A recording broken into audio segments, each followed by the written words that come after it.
Sebab tidak pernah Nabi SAW mencela apa-apa makanan. Diriwayatkan daripada Abi Hurairah, katanya Nabi SAW tidak pernah mencela makanan. Kalau dia ingin kepada makanan itu, dimakannya. Kalau dia tidak ingin, ditinggalkannya. Nabi SAW tidak pernah mencela makanan. Dia tidak pernah mencela makanan. Ini lagu mana? Setengah ulama mengatakan kalau makanan Allah SWT buat, hak tu dia tidak cela. Kalau hak orang buat, boleh kata, pedah ni sangat ni, ni masing sangat ni. Itu bukan makna cela tu lagu tu. Dan maka kita nak ikut hadis ni, masing kau bini kita buat ataupun tawa, tak kata apa senyap. Tak kena lagu tu, bukan lagu tu. Cela ni menyebabkan jadi kecil hati, jadi terkilan orang yang masuk.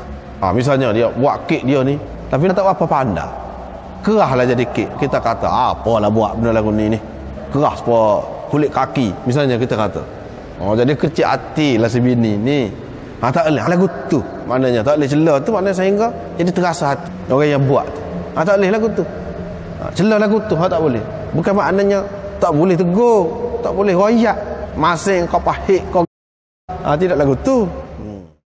Setengah ulama mengatakan makanan yang diharuskan, hak tu dia tidak cela. Kalau makanan haram, memang hak tu cela sama, larang sama tu. Wa dhahaba ba'dhum anna al-'aib in kana min jihati al-khilqah kuriha wa in kana min jihati as-sin'ah lam yukrah. Makna kalau kejadian asal lagi dia lagu tu, hak tu hang buat, hak tu tidak cela. Tapi kalau hak manusia buat sin'ah, hak tu tak apa. Nak cela tu dengan arti nak komen lah, nak tegur, nak kata ni lagu ni tak comel, tak sedap lagu ni, tak apa lagu tu. Qala li'anna sin'atallah la tu'ab wa sin'atul adamiyyin tu'ab. Kejadian Allah tak boleh dicela, tapi kejadian manusia boleh kalau kita nak cela. Nak kata tak sedap kau apa. Qultu walladhi yazharu at-ta'mim fa inna fihi kasra qalbi as-sani'. Tapi kata pengarang ni tak jelasnya umum, maknanya tak usah cela belaka, orang buat pun tak usah cela juga, kerana dia kata mematahkan hati, menghancurkan hati orang yang buat. Jadi maksud tu tak boleh cela tu, takut serah hati. Tapi kalau sampai bertahun-tahun tak royak, jadi kerana tu jadi rasa tak puas hati dengan bini, tak bukan dia tu lagu tu. Tu kena royak lah, kena royak. Itu bukan makna cela tu, baikilah. Jadi Nabi SAW tidak pernah mencela tu lagu tu lah. Maknanya dia tidak menyakiti hati isteri-isteri dia. Jadi kalau buat lagu-lagu mana pun tak apa, mudah basa lah. Kita mudah basa makan. Walaupun dia ni seorang ketua, walaupun dia ni pemimpin negara, walaupun dia ni dihormati begitu sekali, tetapi mudah makan, tidak cerewet. Tidak lagu tu Nabi SAW.